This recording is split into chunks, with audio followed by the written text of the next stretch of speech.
I won't lie.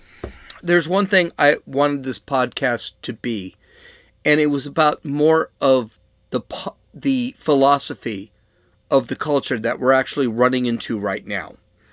And I didn't really, this didn't come to light because I was always busy with the news, and then I would mix some news with philosophy, and it just never turned out.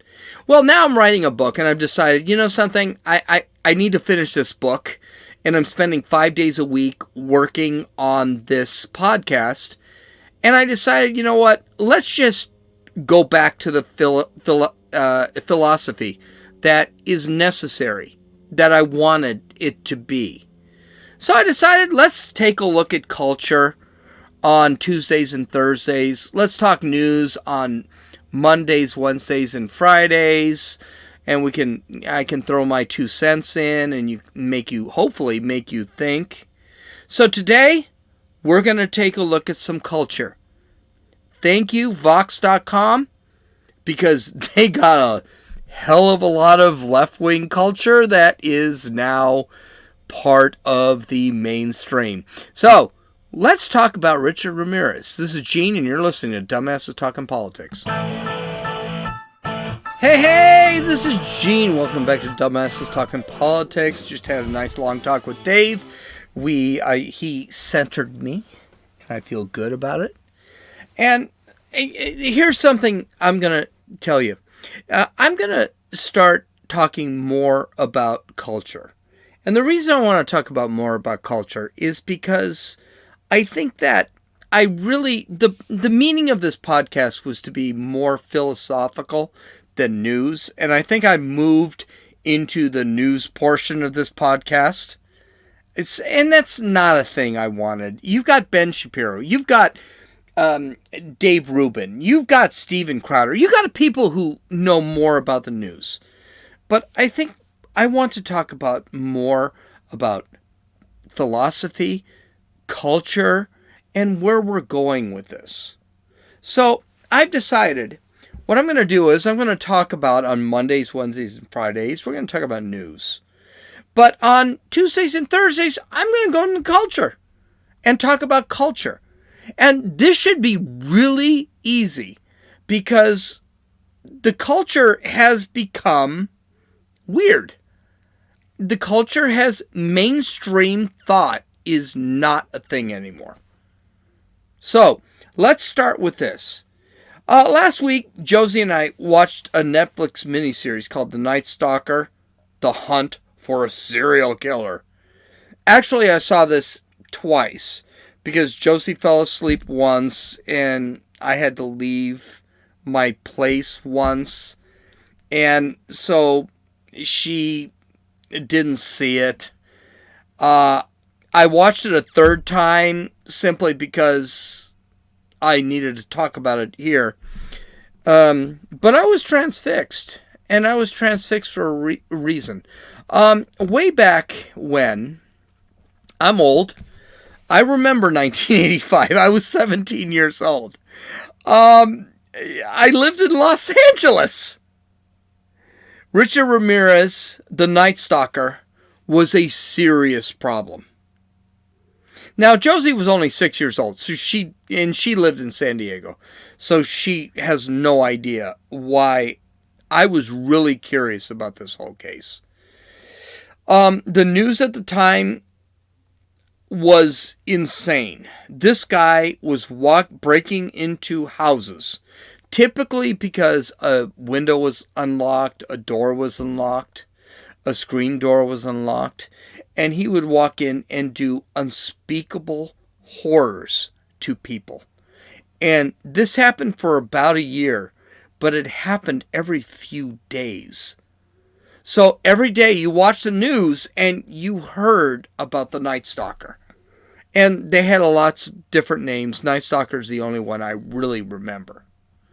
Now this documentary, and the Night Stalker ended up being a guy named Richard Ramirez, who was a horrid, horrid human being.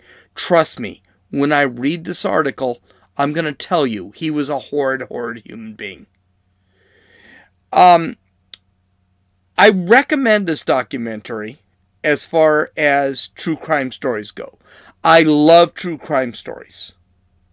And it was excellent. There were a lot of things skipped, especially when it comes to the crimes themselves, because the crimes themselves were really brutal. I'm going to sit back and mention the brutality of these crimes. And Richard Ramirez, who was a seriously twisted human being? No. Richard Ramirez was an animal. He was filth.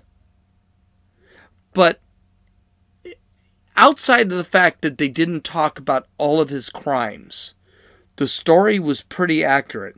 And it was told from the perspective of the police officers that actually went out and did the investigation. Now, let's get this clear. Richard Ramirez is dead. He died of cancer. I hope he suffered for 10 years with cancer. I hope it was painful. I hope he suffered. And he's burning in hell now. But the actual investigation took a full year. And the police, what they did was remarkable.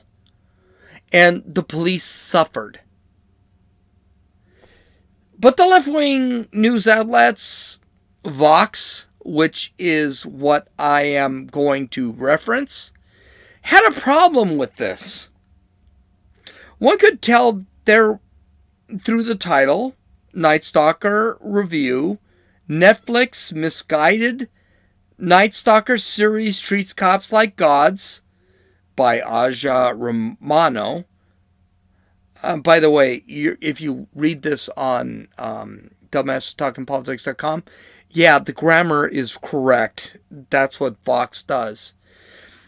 They made Richard Ramirez into kind of a victim, and they started bitching that the police were demagogues.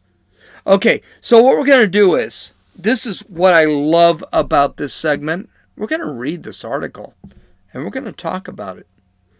Okay, so let's read what Aja Romano, whatever, I don't know. Let's talk about what he actually said. So here is the first section of his, and by the way, I am going to skip some of his article because it's just reviewing the story, and we don't need to hear that because honestly, you should watch the story. It's a great story. Okay, so here we go. The climactic moment of Netflix true crime docuseries, Night Stalker, The Hunt for a Serial Killer, is probably supposed to feel cathartic. In the final minutes of the 4-part series, third installment, San Francisco detective Frank Falzon recalls how he tracked down a friend of the California serial killer whose string of attacks throughout 1984 and 1985 made him a household name among true crime followers. Falzon describes this moment with relish almost 4 decades later. In his recounting, the friend, who'd originally contacted police himself with a tip about the Night Stalker's identity, hold on, that's bullshit, balked when Falzon asked him to reveal the Night Stalker's full name. So Falzon forcibly dragged the friend, turned informant, into his police car, threatened him, and punched him in the face. This is a lie. This is an absolute 100% lie. That's not what happened, and that's not what the movie said happened. As a matter of fact, Falzon said that he felt bad for hitting the guy in the face. But let's talk about what actually happened with Richard Ramirez and this guy. So here's the thing. They had no idea who Richard Ramirez was. So let's go with the first part. A woman calls saying her father who was homeless, might be hanging out with Ramirez at Skid Row in Los Angeles. Police find the man, and he admits that Ramirez confessed his murders. He said that Ramirez gave him a gun which matched the murders, and he sold it to someone in Tijuana. Police fly to Tijuana and get the gun. They also find a radio that matched the serial number of one that was stolen during one of the murders. At this point, they know that Richard Ramirez is the murderer, but they only know him as Rick. So let's get to where this idiot actually, Aja, actually sits back and comes up with what he said. The informant gives, there's an informant and that gives a bracelet to police. Now, the informant has nothing to do with Ramirez. The police question a woman who owned the bracelet and said it was a gift to her from her boyfriend. Now, the police already know that this bracelet was actually stolen by Ramirez during one of his murders. The boyfriend was then confronted by the police and as told, hey, your buddy is murdering people and stealing their shit. The buddy said, I'm not telling you. The police smacked him. Then he screamed like a big fucking wimp. It was Richard Ramirez. It was Richard Ramirez. Now, right off the bat, this is the first two paragraphs that Ajaj, let's look him up again, that Ajaj actually came up with. And guess what? He's already invalidated his entire argument because he lied not only about what happened in the Richard Ramirez case, but he lied about what happened in the movie. The docuseries. You can watch the docuseries and they tell you the progression. The detectives themselves tell you the progression. This was all a lie. They didn't just start beating the shit out of people, the police, and sit back and say, no, that didn't happen, or he beat up an innocent man. So let's continue with what he said. So from Vox, it wasn't my best punch, but it definitely wasn't my worst, said Falzon. After further threats, Falzon says he lunged toward the informant, who cringed away from him, threw his hands up in a cross, and stammered out, Richard Ramirez, Richard Ramirez, Richard Ramirez. Okay. Bullshit. Not bullshit that it didn't happen, but he lunged toward him. Yeah, he was going to beat the crap out of him. He'd been searching for this murderer of 30 people for a year, and this guy was hiding the identity. This guy knew what he did. By the way, this is important because the fact that this cop punched this suspect is going to come up 3 more times in this article.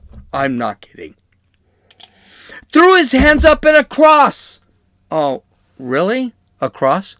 So this guy, who was, by the way, a fence for Richard Ramirez, this guy was a criminal, is now holy because he threw his hands out in a cross? Think about it. It's weird. Okay, so continue on with this idiot's...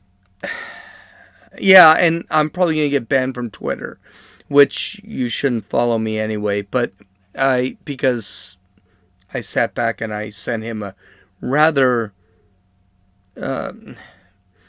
descriptive tweet. As Falzon repeated the name, the music swelled and grew more ominous. The episode cut to the docuseries cliffhanger, end credits, and all I could think was how terrified this person must have been of the police. He should be terrified of the police. He's hiding the name of a serial killer. Okay, so let's do this. Let's talk about this. Richard Ramirez murdered. He was convicted of murder. I think it was. I'm going to read this to you from. He was convicted of 13 counts of murder. He was convicted of 5 counts of attempted murder. He was convicted of 11 counts of sexual assault. And he was convicted of 14 counts of burglary. And all of this terrified a community. Now, here's the thing that you're not going to hear. And you're not going to hear it from the docuseries. Richard Ramirez kidnapped girls under the age of 16 and raped them and sodomized them. Here's something you're not going to hear from the docuseries. He broke into houses, and if those houses had a little boy, he sodomized the little boys. And we're talking as young as 8. This is not a good guy. If I'm a cop, I want to catch this guy. And if some fence felon decides to say, I'm not gonna sit back and tell you his name, here's a newsflash. He's lucky I'm not the cop. I would have done a lot more than punch him in the face. And by the way, the cop said, he admitted he punched him in the face. And he admitted he lost control. But that's not the point of this whole thing. It's all about narrative. So let's continue from the Vox article from this idiot.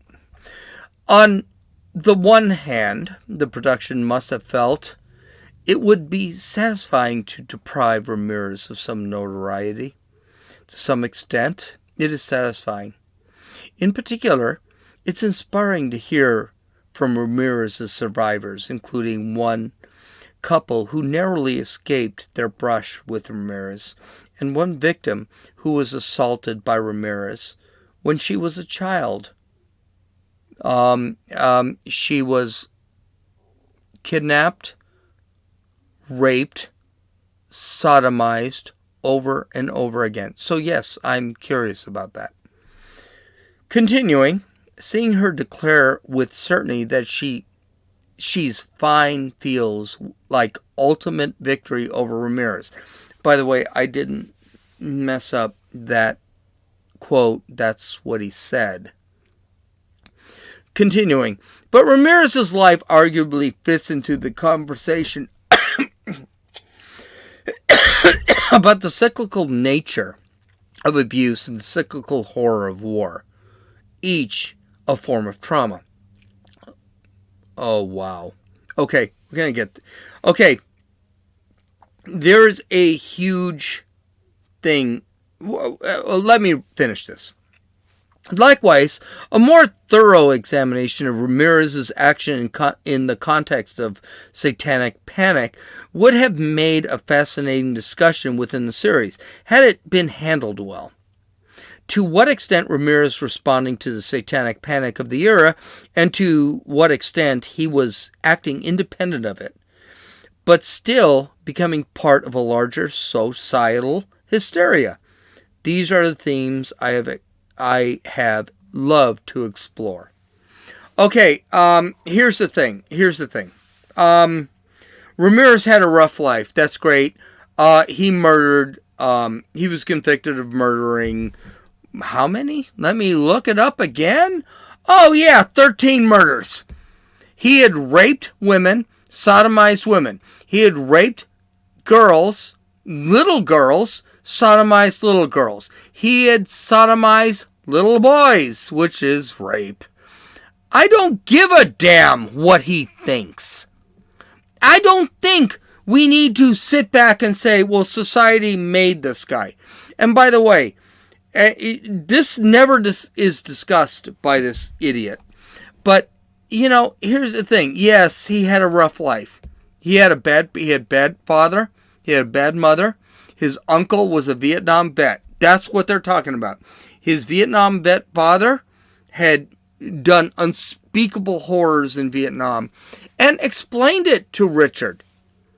And so what this guy is saying is we should excuse it because his uncle told him things. What? What? This guy was murdering people, raping people. He had murdered people with guns. He had murdered people with axes. He had murdered people with machetes. He had murdered people with hammers. This was not a good guy. This was not a good guy. Why do they make this guy into a victim? But that's part of the narrative. The criminal is the victim. This is the thing. Okay, let me continue. The absence of Ramirez from his own story wasn't that confusing to me because I could see what the Night Stalker was trying to do. But it was confusing to other viewers I've only spoken with, many of whom were totally unfamiliar with the Ramirez story and naturally expected to learn about the titular of a serial killer. Okay, that's kind of disturbing, so we need to learn about what the serial killer was thinking. Okay, let me finish this statement, and then I'll get to that.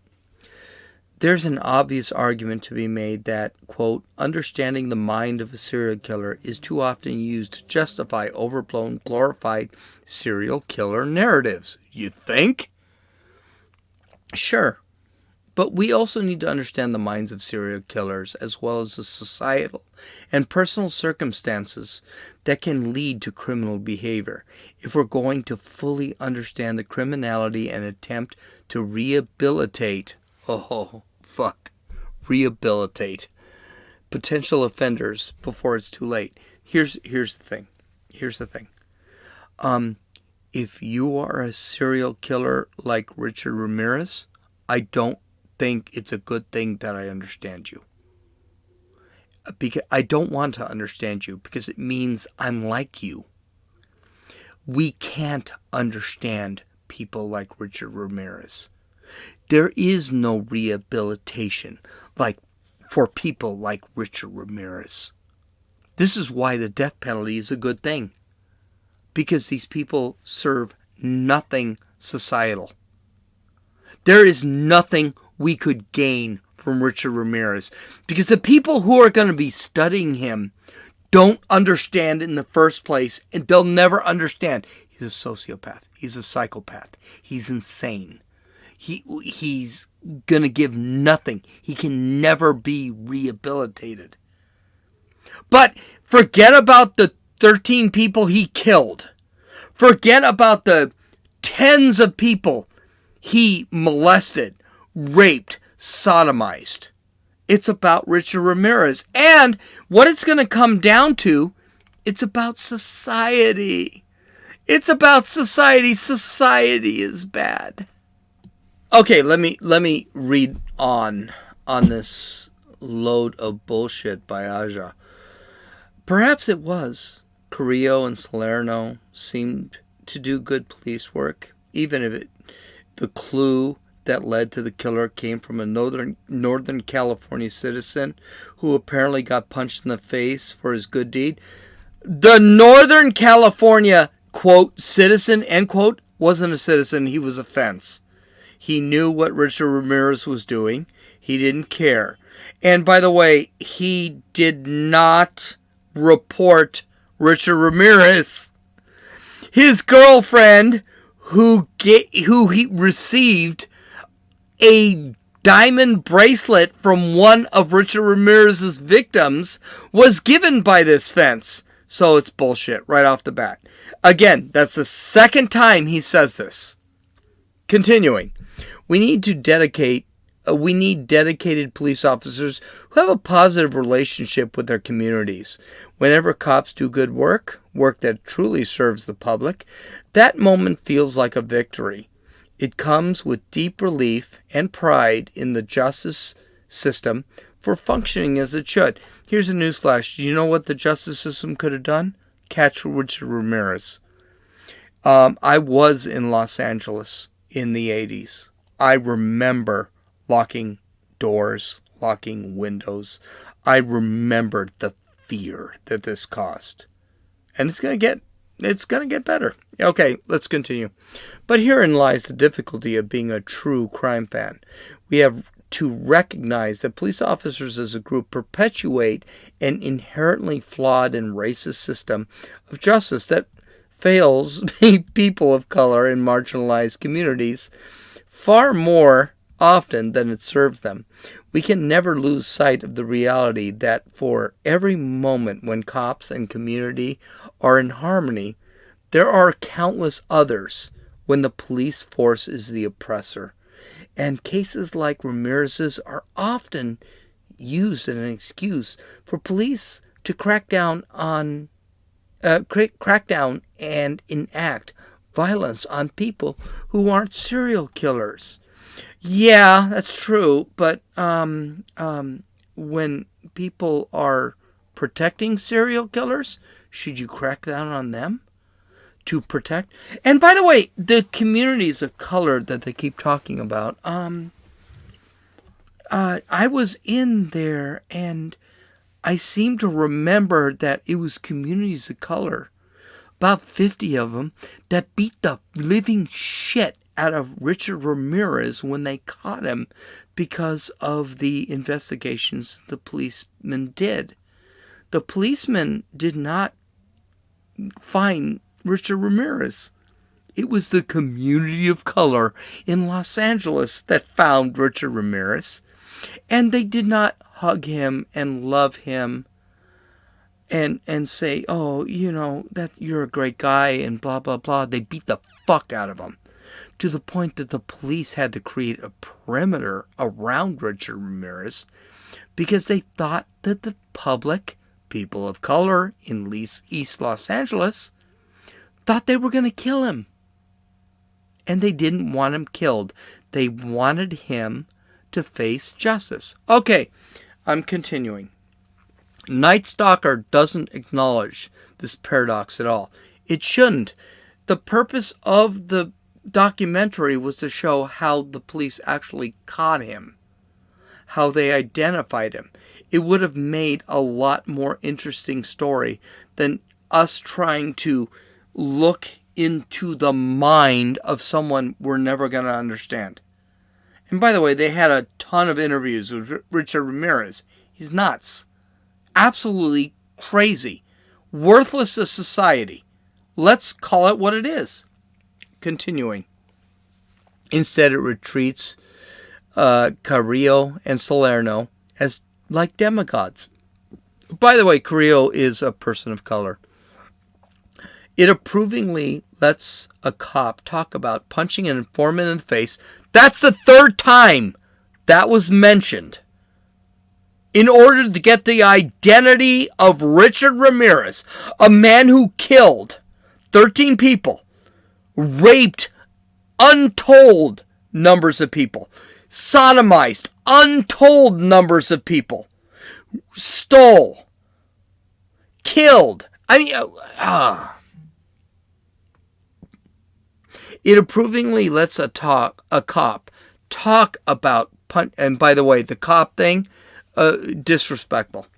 Talk about punching an informant in the face and edits it like pivotal, satisfying triumph rather than a horrifying example of police brutality. By the way, the police officer who punched him said that he lost his temper. He said that he shouldn't have done it. Yeah, Aja forgets that. And that strange omission. I mean, it wasn't an omission. He admitted it. I mean, it's dealing with the LAPD in the 80s, perhaps most notoriously racist police force, to exist outside the LAPD in the 90s undermines the Night Stalker's effort to exorcise the bad seed at the heart of its story, especially given the racial tensions between the police and their communities that erupted across the nation in 2020. I'm wondering if the production team ever stopped to think about their approach to the police might be perceived. I don't care. They caught him. They caught him. They caught him. And this last couple of sentences, this is important. I want you to listen to this. Night Stalker is a reminder that building a true crime story around the non-criminals isn't enough. Okay, so is Richard Ramirez not the non-criminal? Is his fence a non-criminal?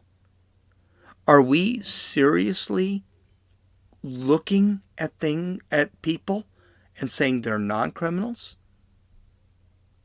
So Richard Ramirez's fence, who took the stuff that he had stolen while murdering people, knew he did it. He's not a criminal? And by the way, they lied already about this. Ajaj lied about this. He said that, no, the documentary never said he had called. No, he didn't. He was caught. It was a lie. If this, we're going to go there. You need balance and, more crucially, context for every narrative beat, especially because these are real crimes still sending ramifications and echoes throughout our society decades later. Okay, narrative beat. I'm going to get there. Those echoes are clear just from the fact that so many people who witnessed and lived through the Ramirez story, like me, are still around to talk about it nearly 4 decades later. History is living and walking. Oh, there we go. There we go. History is living and walking. History, and very occasionally still stalking among us. In the case of the Night Stalker, that history deserved more careful attention. History is not living and walking. It's not. This is the point. This is the narrative. History doesn't live. History is not malleable. History does not walk around. History can only be changed by people.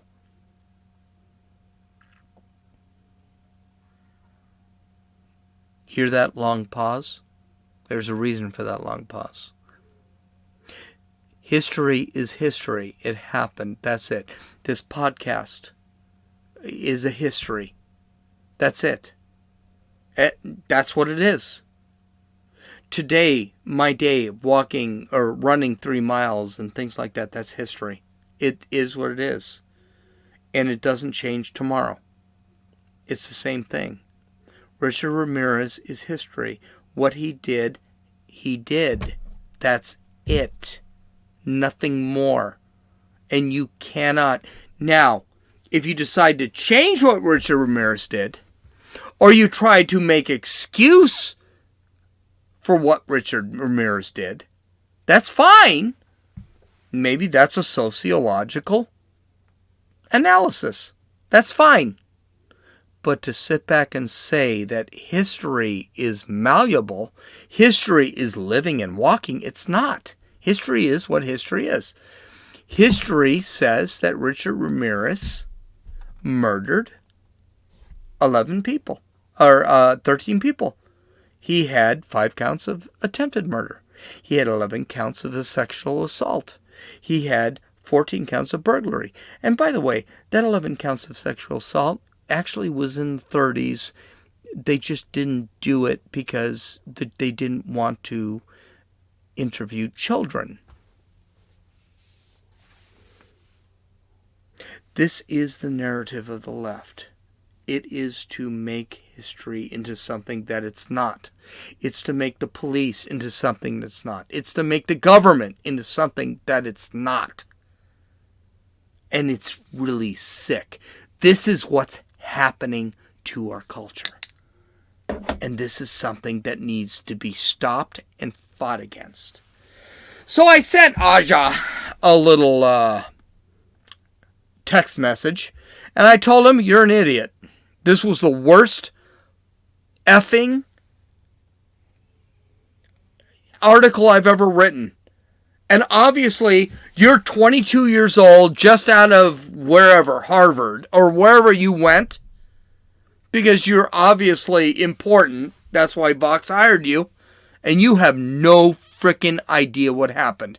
Here's the thing.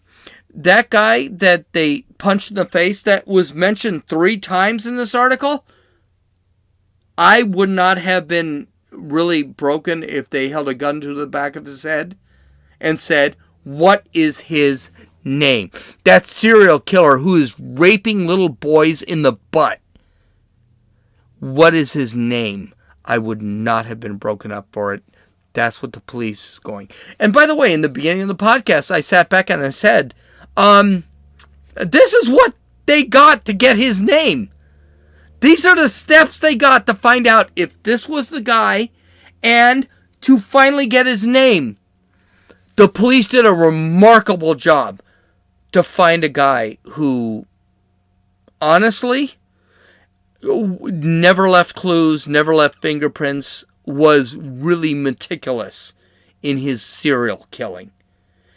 And for those who think that, well, we should have learned to understand Richard Ramirez, if you understand Richard Ramirez, fucking don't ever talk to me. I don't want to know you. You're obviously, if you're trying to understand Richard Ramirez, or you think you can understand Richard Ramirez, you're a sick puppy. You're probably going to be killing little boys. I don't want to know you. There is nothing good that could come from understanding Richard Ramirez. Okay. That's it. I think that was Philosophy 101. You can follow me on, I don't care, Twitter, Patreon. I give up.